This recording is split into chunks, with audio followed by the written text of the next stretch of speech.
¿Qué hubiera pasado si Izuku fuera declarado traidor de la OA y se vengara de su clase y escuela? Capítulo 12. Midoriya se paró frente al espejo, ajustándose el elegante traje negro que había elegido para hoy. Era elegante y dominante, símbolo de su creciente influencia. Se puso unas gafas oscuras, el toque final, para completar su look.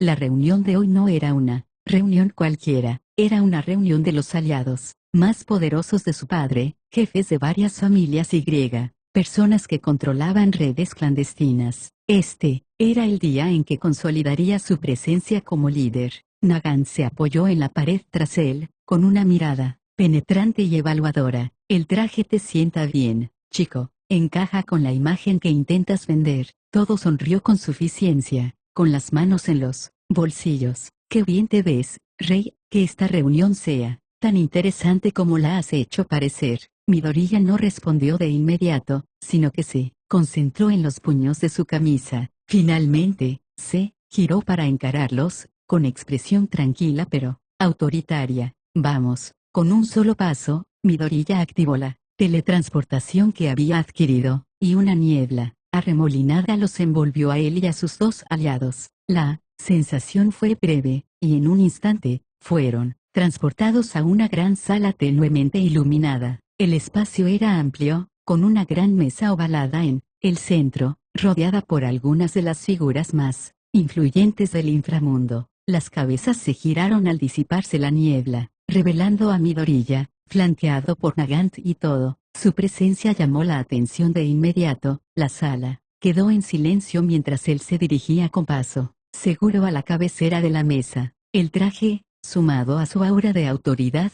no dejó lugar a dudas. Este no era el chico que podrían haber subestimado. Era alguien listo para reclamar su puesto. Al tomar asiento, la voz de Midoriya rompió el silencio, serena pero llena de propósito. Caballeros y damas, los he convocado hoy para hablar del futuro. Puede que mi padre ya no esté al mando, pero su legado no se desvanecerá. Tengo la intención de llevarlo más lejos, llevarlos a todos a una era de fortaleza y prosperidad. La sala bullía de murmullos, pero nadie se atrevía a interrumpir. Nagant y todo estaban detrás de él, su presencia reforzaba el peso de sus palabras. Midoriya se inclinó ligeramente hacia adelante, con una mirada penetrante mientras observaba la sala. El mundo está cambiando, los héroes flaquean y su sistema es más frágil que nunca. Juntos, lo transformaremos. Pero primero, necesito saber quién de ustedes es verdaderamente leal a esta causa. Hizo un gesto sutil, y un mapa holográfico del mundo apareció en el centro de la mesa, destacando las regiones clave bajo la influencia de su padre. Estos son los activos que controlamos actualmente, pero esto es solo el principio. Con su cooperación y mi liderazgo, podemos expandirnos mucho más allá de estas fronteras. Los jefes de familia intercambiaron miradas, algunos asintieron, mientras que otros se mostraron escépticos.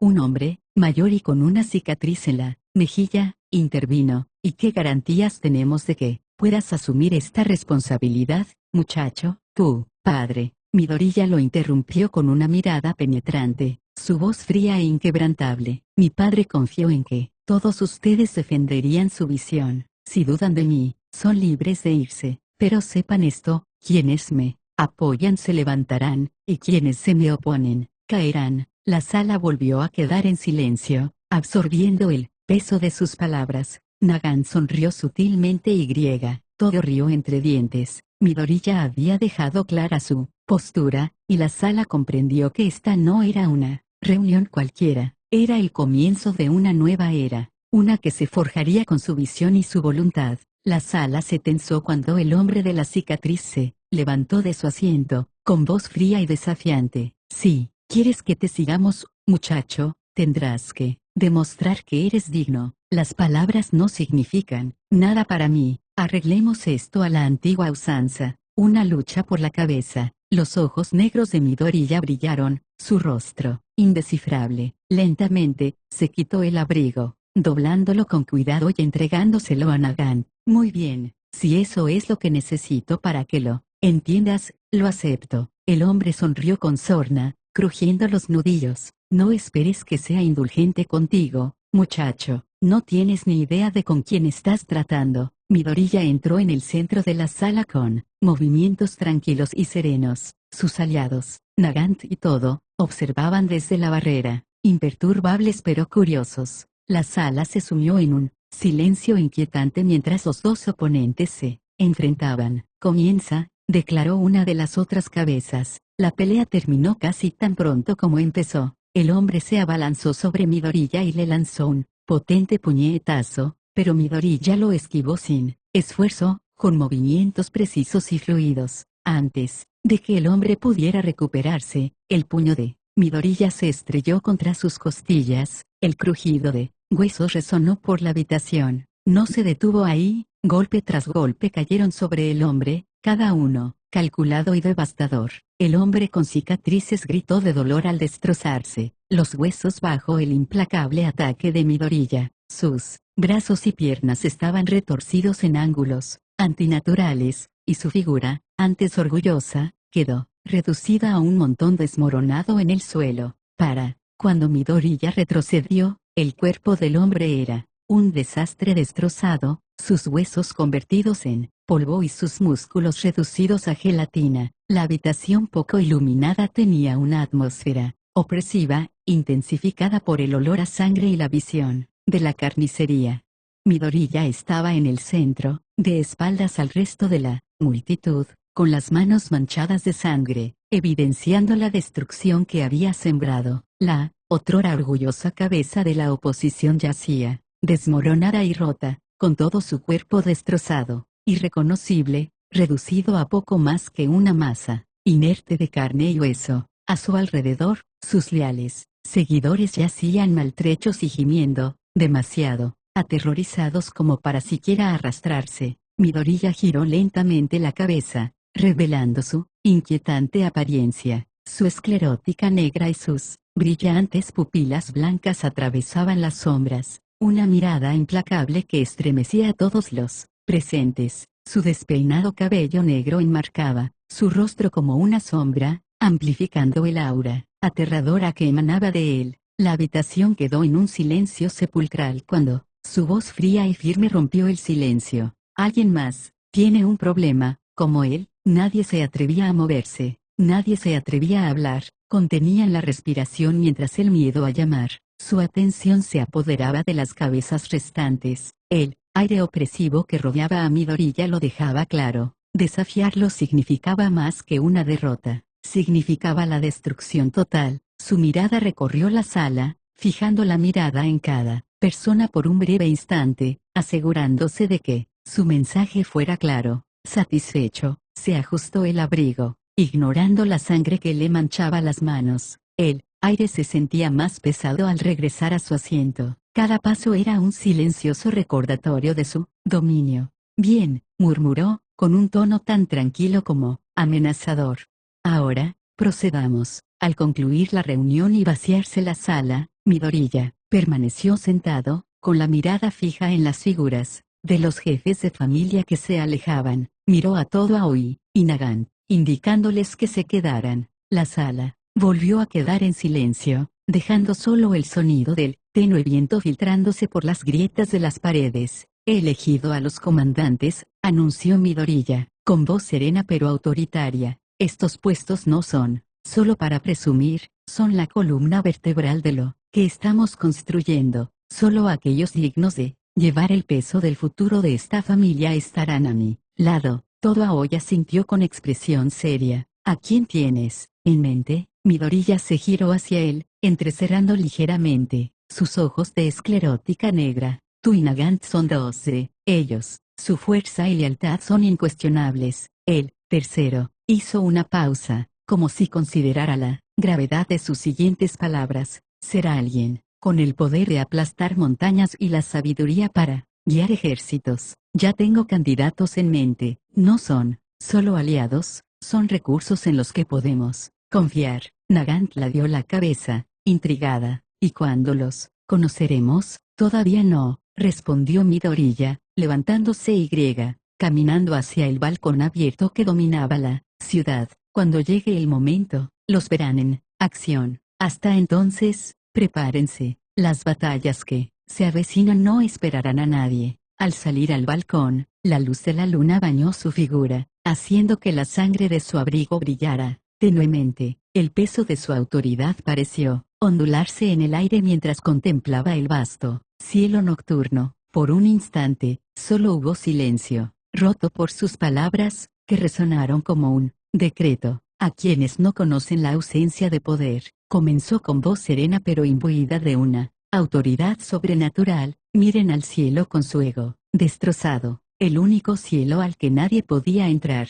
hasta que el rey despertó de su letargo. Sus palabras quedaron suspendidas en el aire como una proclamación, cargando con el peso de su determinación y visión. Tras él, Nagant y todo Aoi intercambiaron miradas, comprendiendo la gravedad de su mensaje. No era solo una declaración de su autoridad, era una promesa al mundo de que Midori ya estaba listo para reclamar su merecido lugar en la cima. La noche se alargaba, pero la determinación en los ojos de Midori ya era inquebrantable. El rey había despertado, y el mundo pronto conocería el alcance de su poder. Mientras Midori ya permanecía en el balcón, su proclamación flotaba en el aire como un decreto inquebrantable. El peso de sus palabras no era solo para los cabezas de familia, era un reflejo de su trayectoria, su dolor y su transformación. El rey del que hablaba no era solo un título o un símbolo, sino un testimonio de la fuerza forjada en su fragilidad.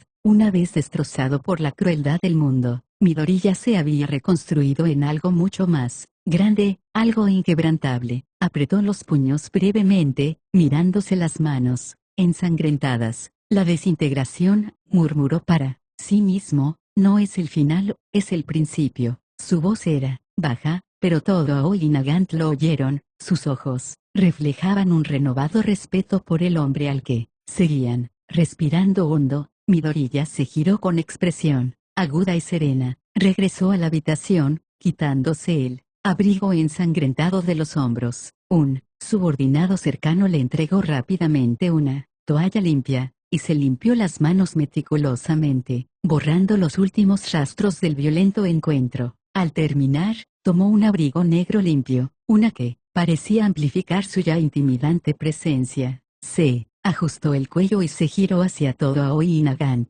Ven, dijo simplemente, con voz firme pero autoritaria. Nos vamos. Sin dudarlo, lo siguieron. Midori ya levantó la mano, activando su teletransportación, y en un instante, desaparecieron de la finca familiar. En un instante, reaparecieron en su base, una fortaleza de acero y sombras que reflejaba la férrea determinación de Midoriya. El aire estaba cargado de propósito, el tenue zumbido de la maquinaria y los silenciosos murmullos de los aliados leales llenaban la atmósfera. Midoriya dio un paso adelante, con sus botas resonando contra el suelo, y miró por encima del hombro a todo Aoi y Nagant. Esta base, dijo, no es solo un santuario, es un símbolo de nuestra fuerza, un lugar donde construimos el futuro que he imaginado. Su mirada se agudizó, su tono inflexible. Ustedes son mis comandantes, y con ustedes a mi lado, no hay nada que no podamos lograr. Todo Aoi sonrió con suficiencia y asintió. Entendido, te seguiremos hasta el final. La voz de Nagant era igualmente firme. Dirige el camino y nos aseguraremos de que nadie se atreva a interponerse en tu camino. La mirada de Midoriya se suavizó, solo por un instante. Agradecía su lealtad, pero sabía que este camino era tan peligroso como necesario. Volviendo a la base, avanzó, con la mente ya concentrada en los desafíos que le aguardaban. El rey había despertado, y ahora era el momento de transformar el mundo. Suscríbete para más.